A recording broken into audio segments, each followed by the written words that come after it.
Hello students. चलिए आज हम लोग क्लास 9 के जो एनसीईआरटी बुक है इंग्लिश का बिहाइव वो पढ़ेंगे। ठीक है, देखिए ये हम लोगों का सिलेबस है क्लास 9 का इंग्लिश बिहाइव का। सो फर्स्ट चैप्टर तो पढ़ाया जा चुका है। जो लोग नहीं पढ़े हैं वो जाके देख लीजिए, यूट्यूब पे अभी भी रखा हुआ है।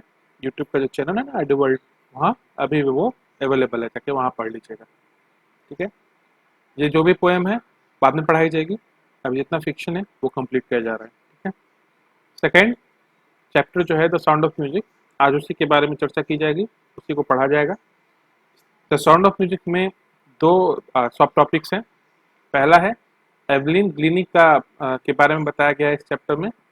डेबोरा कॉली जो हैं इसके नरेटर हैं। और सेकेंड है मिस बिल्ला खान के बारे में। ठीक, तो ये सेकेंड चैप्टर हम लोग पढ़ना है, फर्स्ट चैप्टर पढ़ लिए हैं हम लोग। फिर थर्ड चैप्टर फोर्थ फिफ्थ देख लीजिए, आप लोगों का यही सिलेबस है बिहाइव का। ठीक है, चलिए हम लोग डायरेक्ट अब चलते हैं चैप्टर 2 पे।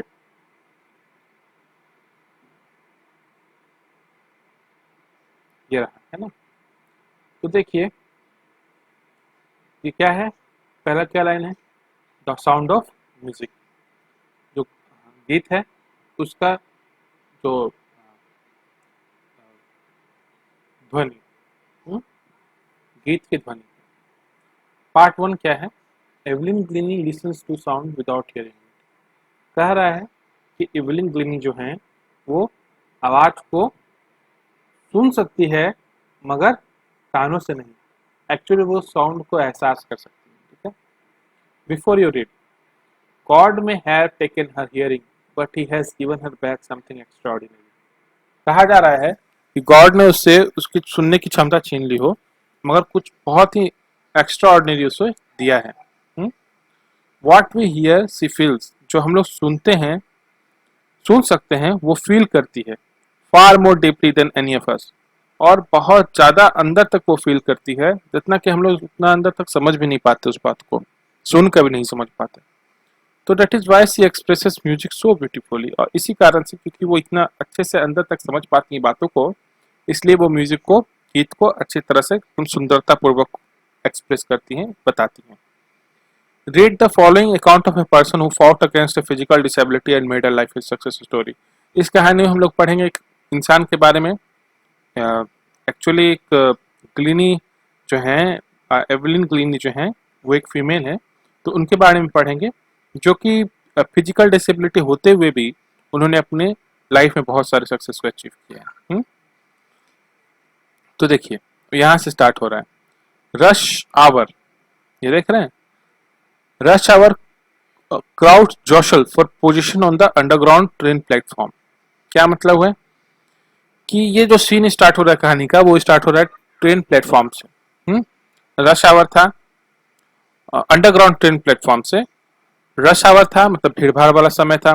क्राउड्स जोसल, ठीक है, क्राउड्स मतलब भीड़ जो एक दूसरे को धक्का दे रही थी रफली, पोजीशन पाने के लिए ट्रेन पे, ट्रेन प्लेटफॉर्म पे। ठीक है, अंडरग्राउंड ट्रेन प्लेटफॉर्म पे वहां अपना अपना पोजीशन लेने के लिए, कैसे हम लोग जाते हैं रेलवे स्टेशन तो भीड़ हो जाती है ना, भीड़ एक दूसरे को धक्का देते रहती है कि मैं पहले ट्रेन में अंदर घुसूंगा तो सीट मिलेगा, ऐसा करके अंडरग्राउंड ट्रेन प्लेटफॉर्म पे बहुत ही भीड़ थी, रश आवर था मतलब भीड़ भाड़ वाला समय था, और पोजीशन लेने के लिए एक दूसरे को सभी ठेल रहे थे। स्लाइड गर्ल, यहाँ स्लाइड जो यूज हुआ है वो स्मॉल और थीन के लिए हुआ है। तो एक स्मॉल और थीन गर्ल जो है, लुकिंग यंगर देन हर 17 ईयर्स, और वो 17 साल की थी मगर उससे भी छोटी लग रही है, was nervous yet excited as she felt the vibration of the approaching train। वो जो है नर्वस थी मगर एक्साइटेड भी थी, जैसे ही उसके पास ट्रेन आ रही थी, जैसे जैसे ट्रेन उसकी तरफ बढ़ रही थी, मतलब प्लेटफॉर्म पे आ रही थी, वैसे वैसे वो नर्वस तो थी मगर एक्साइटेड भी थी। क्यों थी, क्या थी, आगे थी पता चलेगा। ठीक है, it was her first day at the prestigious royal Academy of music in London. ये जो है उनका पहला दिन था royal Academy of London music, जो लंदन में है वहां के लिए, वहां वो जा रही थी। कहाँ जा रही थी, Royal Academy of Music London में। And daunting enough for any teenager fresh from a Scottish farm, और किसी भी जो सबसे बच्चों के लिए खासकर टीन एज जिनका होता है, कम उम्र के जो लोग होते हैं, फ्रेश मतलब पहले कभी नहीं गए, उनको तो बहुत ही डर लगेगा ही। और खासकर वो एक किसान के परिवार से थी, तो उनको तो ऐसा डर लगता ही, ठीक है, और दूसरों को भी ऐसा लगेगा ही, डर तो लगेगा ही पहली बार जाने में। But this aspiring musician faced a bigger challenge than most, she was profoundly deaf. मगर इनको तो देखो, और लोगों को तो डर तो लगता, मगर इनको डर के साथ साथ उनके साथ एक बिगर चैलेंज भी था। क्या था? क्योंकि वो सुन नहीं सकती थी, ठीक है, समझ में आया? यही उनके साथ प्रॉब्लम था कि वो सुन नहीं सकती थी, मगर फिर भी अपनी लाइफ में उन्होंने ग्रेट अचीवमेंट्स को पाया था। Evelyn Glennie's loss of hearing had been gradual. ऐसा नहीं था कि एवलिन ग्लीनी जो है उनका जो सुनने की शक्ति है वो एकदम से खत्म हो गई, ऐसा नहीं था। Her mother remember noticing something was wrong, और उसकी माँ याद करती है कि उन्होंने ये बात नोटिस किया कि उनकी जो सुनने की शक्ति है वो खत्म हो रही है जब वो 8 साल की थी। नहीं, जो हाँ, जब एवलिन जो है 8 साल की थी और वो पियानो बजाना चाहती थी, they called her name and she didn't move. तो उसकी माँ ने उसको पुकारा उसके नाम से, मगर उसने जवाब नहीं दिया। किसने जवाब नहीं दिया? एवलिन ग्लीनी ने। किसको आवाज नहीं दिया? अपनी मदर को। कौन याद कर रहा है? अब उसकी जो माँ है वो याद कर रही है। तब उसको क्या एहसास हुआ था उनकी माँ को कि हाँ, इसको सुनने में दिक्कत हो रही है। चलिए, इसका मतलब है कि इस स्टेटमेंट से ये समझ में आ गया कि उसकी जो माँ इसेबेल ग्लिनी है, उनको 8 साल की उम्र में जब एवलिन ग्लिनी 8 साल की थी, तभी उनकी माँ इसेबेल ग्लिनी को समझ में आ गया था कि उनको सुनने में दिक्कत है, जब ये घटना हुई तो। ठीक है, आगे देखते हैं। For quite a while Evelyn managed to conceal her growing deafness from friends and teachers, but by the time she was 11, her marks had deteriorated and her mistress urged her parents to take her to a specialist. It was then discovered that her hearing was severely impaired as a result of gradual nerve damage. ठीक है, तो बात क्या है कि कुछ समय तक तो ग्लीनी जो है इस बात को छिपाए रखी है अपने दोस्तों से, टीचर से, मगर जब वो 11 साल की हुई तो उनका जो मार्क्स है वो बहुत कम आने लगा। हम्म, और उसकी जो प्रिंसिपल थी, हेड मिस्ट्रेस थी, उन्होंने उसके पेरेंट्स को बोला, ग्लिनी के पेरेंट्स को, कि इसको लेके जाइए और स्पेशलिस्ट को दिखाइए। It was then discovered that her hearing was severely impaired as a result of gradual nerve damage. तब समझ में आया कि उसकी जो सुनने की शक्ति है, ठीक है, वो बहुत ही धीरे धीरे क्या खराब होती गई है, सुन नहीं पा रही है। वो क्यों? कारण क्या था उसका? उसका नर्व जो था वो डैमेज होते गया था धीरे धीरे। हाँ, they were advised that she should be fitted with hearing aids and sent to the school for the deaf। और उसे कहा गया कि अपने बच्चे को लेके, ग्लिनी के माता पिता को बोला गया कि आप इसे लेके वैसे स्कूल में डालिए जहाँ पे वैसे लोग पढ़ते हैं जिसको सुनाई नहीं देता हो। एवरीथिंग सडनली लुक्ड ब्लैक, तो एवलिन बोलती हैं क्या कि सब कुछ अब अंधेरा लगने लगा, सब कुछ अंधेरा दिखने लगा। इसका ये मतलब है कि उसको कुछ समझ नहीं आ रहा था कि आगे क्या करना है, उसका फ्यूचर उसको डार्क दिखने लगा। अब थर्ड स्टेंजा पे आते हैं, ठीक है। But Evelyn was not going to give up, मगर वो हार नहीं मानना चाहती थी। She was determined to lead a normal life and pursue her interest in music.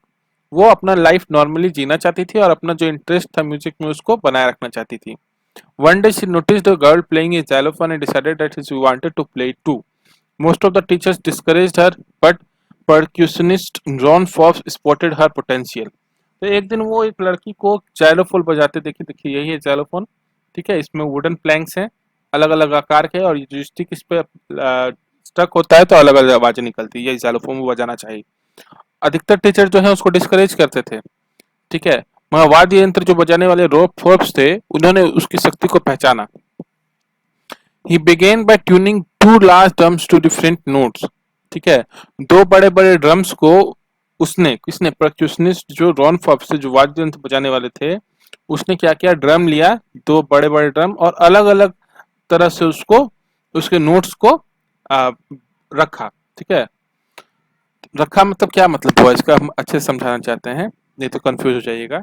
दो ड्रम को जो ना टोन करना होता है, किसी के भी म्यूजिकल इंस्ट्रूमेंट को टोन किया जाता है, तो अलग अलग टोनिंग पे रखा दोनों को। यही कहने का यहाँ पे मतलब था। Don't listen through your ears he would say, try to sense it some other ways. ठीक है, says Evelyn, suddenly I realized I could feel the higher drum from the waist up and the lower one from the waist down। तो अब जो परक्यूशनिस्ट थे Ron fox, उन्होंने कहा कि तुम सुनने की कोशिश मत करो, उसको सेंस करने की कोशिश करो, मतलब एहसास करने की कोशिश करो इस आवाज को। ठीक है, और तब एवेलिन कहती हैं कि हाँ, जो बड़ा वाला ड्रम है ना, जिसका हाइयर ट्यून था, वो मेरे कमर के ऊपर एहसास होने लगा, और जिसका कम था ट्यूनिंग, वो मेरे वेस्ट के डाउन से, मतलब कमर के नीचे एहसास होने लगा उसका। फोर्ब्स रिपीटेड द एक्सरसाइज, इस चीज को फोर्ब्स ने बार बार रिपीट किया, and soon Evelyn discovered that she could sense certain notes in different parts of the body. तब इवलिन को पता लगा कि वो जो है, वो जो साउंड है उसको अपने बॉडी के अलग अलग पार्ट में महसूस, एहसास कर सकती हैं। I had learn to open my mind and body to sounds and vibrations. ये कौन कह रहा है? ये कौन कह रहा है? ग्लिनी कह रही हैं। एवलिन ग्लिनी जो है वो कह रही हैं कि अब मैं अपने बॉडी से, अपने माइंड से साउंड्स और वाइब्रेशंस को मैं एहसास कर पा रही हूँ, मैंने सीख लिया है ये करना। The rest was share determination and hard work, और आगे तो उसका हार्डवर्क और डिटर्मिनेशन से उसे सफलता मिल ही गई है। शी नेवर, फोर्थ पैराग्राफ, ठीक है, she never looked back from that point onward, वो उसने पीछे मुड़ कभी नहीं देखा उस समय के बाद से। She toured the United Kingdom with a youth orchestra by the time she was 16, और जब वो 16 साल की थी, ठीक है, तो वो यूनाइटेड किंगडम गई घूमने, और एक ऑर्केस्ट्रा के साथ गई, और कुछ लोग भी थे उसके टीम में जो वाद्य यंत्र बजाते थे। और वो कब गई? 16 साल की उम्र में ही। और उसने क्या डिसाइड किया कि म्यूजिक को ही अपना वो लाइफ बनाएंगी। She auditioned for the Royal Academy of Music and scored one of the highest mark in the history of the academy.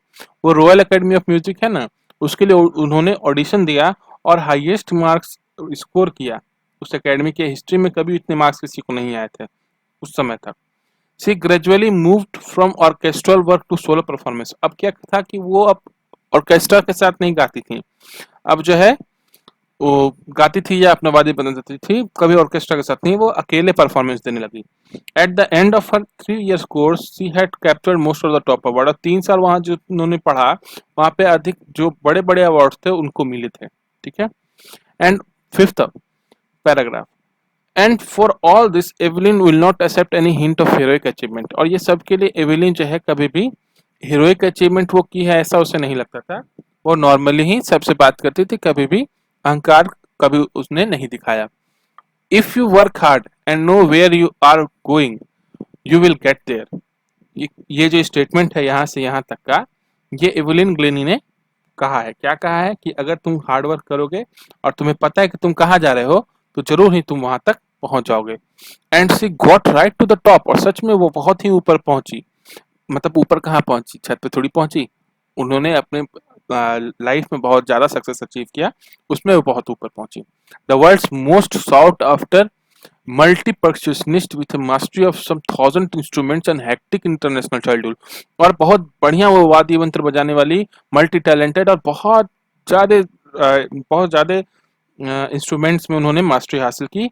और उनका जो शेड्यूल था, जो उनको परफॉर्मेंस मिलती थी, बहुत देश विदेश में मिलती थी उन्हें। ठीक है, बहुत बिजी शेड्यूल उनका हो गया था। तो यहाँ से हम लोग को ये पता चला कि उन्होंने बहुत सारी सक्सेस को अचीव किया हुआ है। 6th पढ़ते हैं जो पैराग्राफ है, क्या है इसमें?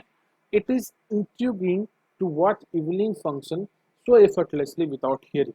ठीक है, मतलब ये बहुत आश्चर्यचकित करने वाला है क्या कि एवलिन को देखना कि किस तरह वो बिना किसी एफर्ट के, बिना सुन पाने के भी इतना अच्छा वो वाद्य यंत्र बजा लेती है, और संगीत में भी अपना सक्सेस ले पा रही है। In our 2 hour discussion she never missed a word. Man with bushy beard give me trouble. और 2 घंटे का जो डिस्कशन हुआ एवलिन ग्लेनी का, किसके साथ? इसकी जो नरेटर हैं डेबोरे जो हैं, उनके साथ जो उनका डिस्कशन है उसमें उन्होंने एक वर्ड भी मिस नहीं किया। वो कह रही हैं, एवलिन ग्लिनी कह रही हैं, ये स्टेटमेंट देखिए, हाँ, हंसते हुए कह रही हैं, man with bushy beard give me trouble. जो भी लोग जिनका जो दाढ़ी बढ़ा हुआ होता है वो मुझे कुछ परेशानी देते हैं, लाफ करते हुए बोली उन्होंने, हंसते हुए उन्होंने ये बात बोला। और क्या बोला यहाँ से देखिएगा, इट इज यही है एवेलिन ग्लिनी जो है, यही है। इनको सुनाई नहीं पड़ता था, मैं वाद्य यंत्र बहुत अच्छा बजा लेती थी। It is not just watching the lips, it's the whole face, specially the eyes. She speaks flawlessly with a Scottish lilt. Hmm. My speech is clear because I could hear till I was 11. ठीक है? She says, but that doesn't explain how she mentioned to learn French and master basic Japanese. तो सिर्फ lips को देख के enjoy करना या watch करना, मतलब ऐसा नहीं था। उसका होल जो फेस है उसमें एक्सप्रेशन आता था, उनके होल फेस में, और उन स्पेशली उनके आईज में एक्सप्रेशन आता था। She speaks flawlessly with Scottish lilt, और बहुत ही अच्छे से वो बोलते थे, बिना कुछ ऐसा नहीं लगता था कि उसमें कुछ त्रुटि थी। ठीक है? इसको स्कॉटिश लिल्ट मतलब होता है स्कॉटिश वे ऑफ स्पीकिंग में वो बात करती थी। ये एक स्टेटमेंट है, my speech is clear because I could hear till I was 11। ये ग्लिनी ही बोल रहे हैं कि मेरा जो स्पीच है, मैं जो बोलती हूँ, क्लियर रहता है क्योंकि मैं 11 साल की थी जब तक मैं सुन पा रही थी।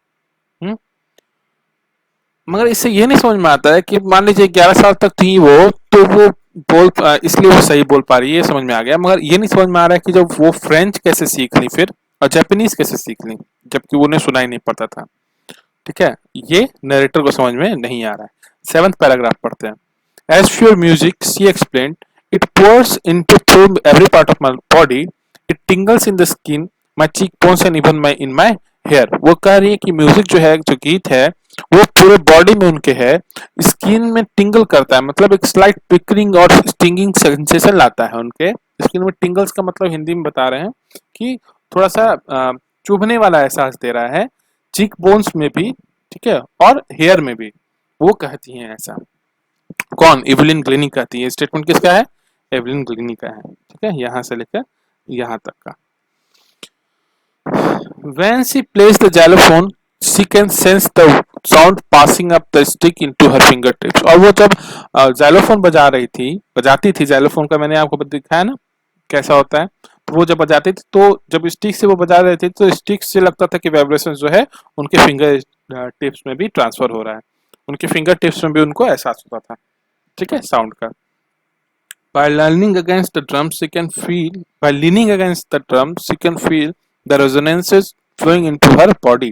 और वो ड्रम की तरफ झुकाव कर लेती थी, झुक जाती थी, तो उससे जो है उसका जो साउंड था, उसका वेव उसके बॉडी में पूरा उसको एहसास होता था उनको। On a wooden platform, she removes her shoes so that the vibration pass through her bare feet and up her legs। और जब वो वुडन प्लेटफॉर्म हो, कहीं मान लीजिए स्टेज जो है वो लकड़ी का बना हो, तो अपने जूतों को उतार देती थी कि वाइब्रेशंस जो है उनके पूरे बॉडी से, बेयर फिट मतलब नंगे पैरों से, पूरे बॉडी में फैल सके। 8th पैराग्राफ में हम लोग आते हैं। Not surprisingly Evelyn delights her audiences. और अपने जो ऑडियंस थी, जो उनको सुनते थे, उनको बहुत ही उत्साहित वो रखती थी, कभी निराश नहीं करती थी, बहुत अच्छा परफॉर्मेंस देती थी। In 1991, she was presented with the Royal Philanthropic uh, Philharmonic Society's prestigious Soloist of the Year Award। ठीक है? ये जो सोसाइटी है ना, रॉयल फिलहार्मोनिक सोसाइटीज, ठीक है, इसका एक बहुत ही अच्छा बड़ा सा अवार्ड मिलता था, सोलिस्ट ऑफ द ईयर अवार्ड, वो उनको मिला। ठीक है? बहुत ही सम्मानजनक अवार्ड था ये, उनको मिला था कब? 1991 में। ठीक है? सोसाइटी का नाम क्या है? Philharmonic societies. ठीक है? फिलहार्मोनिक सोसाइटी का नाम है। Says master percussionist James Blades, God may have taken her earring, but he has given her back something extraordinary। ये कौन कह रहा है? एक और दूसरे जो वाद्य यंत्र बजाने वाले व्यक्ति हैं बहुत बड़े, जेम्स ब्लेड्स, वो कह रहे हैं कि गॉड ने उनसे सुनने की क्षमता तो ले ली है, मगर उनको कुछ बहुत ही एक्स्ट्राऑर्डिनरी चीज दिया है भगवान ने। What he hears he feels, what we hear she feels। जो हम लोग सुन सकते हैं वो फील करती है, far more deeply than any of us। और बहुत अंदर तक वो एहसास कर लेती हैं जितना हम लोग नहीं कर पाते। That is why she expresses music so beautifully। और इसी यही कारण है कि वो म्यूजिक को इतने अच्छे तरह से हमें एक्सप्रेस कर पाती, बता पाती है। 9th paragraph. Evelyn confesses that she is something of A workaholic. वो खुद कहती है एवलिन ग्लिनी कि मैं वर्काहॉलिक मतलब काम करने का मेरे में बहुत ज्यादा चाहत है, मैं काम करते रहना चाहती हूँ। I have just got to work often harder than classical musicians but the rewards are enormous. वो कहती हैं कि मैं काम करना चाहती हूँ, हमेशा काम करते रहना चाहती हूँ, ज्यादा से ज्यादा क्लासिकल म्यूजिशियन से भी ज्यादा काम करना चाहती हूँ, और इसका जो रिवार्ड्स मुझे मिला है वो बहुत ही ज्यादा बड़ा है, बहुत अच्छा रिवॉर्ड्स उसका मुझे मिला है। Apart from the regular concerts, Evelyn also gives free concerts in prisons and hospitals. तो रेगुलर कंसर्ट्स तो करती थी जिससे उनसे पैसा आते थे एवलिन क्लिनिक को, मगर एवलिन जो है फ्री कंसर्ट्स भी करने लगी, प्रोग्राम करने लगी, कहाँ, प्रिजन्स और हॉस्पिटल्स में। ठीक है, जेल में और अस्पतालों में वो अपना फ्री में कंसर्ट करने लगी। She also gives she also gives a high priority to classes for young musicians। और उन्होंने यंग जो नए नए जो म्यूजिशियंस थे ना, उनको भी प्रायोरिटी देना स्टार्ट किया, उनको भी वो पढ़ाती थी। ठीक है। Anne Richlin of Beethoven Fund for Deaf Children says she is shining inspiration for deaf children। they see that there is nowhere that they cannot go। और एन रिचलिन जो है कहाँ की, बिथहोवन फंड फॉर डीफ चिल्ड्रन, ये संस्थान है वहां की, एन रिचलिन वो कहती हैं कि वो एक इंस्पिरेशन है, कैसे बच्चों के लिए, वैसे बच्चों के लिए जो सुन नहीं सकते हैं। अब वो उन्हें देख के, एवरिन ग्रीन को देख के ये बोलते हैं कि ऐसा कोई जगह नहीं है जो हम नहीं जा सकते, ऐसा कोई अचीवमेंट नहीं है जो कि हम लोग नहीं हमले मिल सकता है, सारा अचीवमेंट हम लोग ले सकते हैं। ऐसा कौन बोलता है, वैसे लोग, जैसे बच्चे जो से जो सुन नहीं पा रहे हैं। ठीक है, किसको देख के बोल रहा है, एवरिन ग्रीनिंग को देख के बोल रहा है। ठीक है, क्यों, क्योंकि उन्होंने बहुत सफलता हासिल की। क्या, किस कंडीशन में, इस कंडीशन में कि उन्हें सुनाई भी नहीं पड़ता था। अब ये 10th पैराग्राफ में हम लोग आते हैं। ठीक है, Evelyn Glennie has already accomplished more than most of people twice her age. ठीक है, वो उन्होंने बहुत सफलता हासिल की, इतनी सफलता हासिल की कि उसके जितने साल की वो थी ना, उनके डबल साल के लोग भी उतना अचीव नहीं कर पाते थे। ठीक है, she has brought percussion to the front of the orchestra and demonstrated that it can be very moving। और उन्होंने वाद्य यंत्र की जो कला है ना, उसको ऑर्केस्ट्रा में उससे आगे लाके खड़ा कर दिया, बताया कि इसकी इंपॉर्टेंस कितनी ज्यादा है। She has always given inspiration to those who are handicapped, people who look to her and say if she can do it I can। तो उन्होंने बहुत ज्यादा इंस्पिरेशन दिया ऐसे लोगों को जो कि हैंडीकैप थे। ठीक है, सो जो भी लोग उसे देखते थे वो कहते थे अगर वो कर सकती हैं तो मैं भी कर सकता हूँ। And not the least she has given enormous pleasure to millions. ये सब तो की ही, मगर उन्होंने अपने ऑडियंस को भी, दुनिया को भी बहुत ज्यादा प्लेजर, खुशी दी अपने कामों से। ठीक है, तो ब्रोकोली का ये फिक्शन था किनके बारे में, एवलिन ग्लेनी के बारे में। ठीक है, इसका मोरल क्या है इस लेसन का, इसका मोरल है इस लेसन का कि चाहे कोई भी डिफिकल्टीज हो, अगर विल पावर और डिटर्मिनेशन है, हार्ड वर्क है, तो कोई भी काम आसानी से किया जा सकता है। ठीक है, ये बात है, बस डिटर्मिनेशन होनी चाहिए सही से।